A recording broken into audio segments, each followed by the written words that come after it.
اعوذ باللہ من الشیطان الرجیم بسم اللہ الرحمن الرحیم۔ ہم سے ابو الایمان حکم بن نافع نے بیان کیا، کہا کہ ہمیں شعیب بن ابی حمزہ نے زہری سے خبر دی، کہا کہ مجھے انس بن مالک انصاری رضی اللہ تعالی عنہ نے خبر دی، آپ نبی کریم صلی اللہ علیہ وآلہ وسلم کی پیروی کرنے والے آپ کے خادم اور صحابی تھے کہ نبی کریم صلی اللہ علیہ وآلہ وسلم کے مرض الموت میں ابو بکر صدیق رضی اللہ تعالی عنہ نماز پڑھاتے تھے۔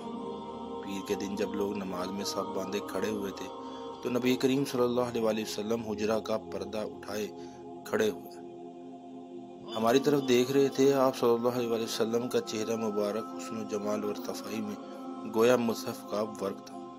آپ صلی اللہ علیہ وآلہ وسلم مسکرا کر ہنسنے لگے۔ ہمیں اتنی خوشی ہوئی کہ خطرہ ہو گیا کہ کہیں ہم سب آپ صلی اللہ علیہ وآلہ وسلم کو دیکھنے ہی میں نہ مشغول ہو جائیں اور نماز توڑ دیں۔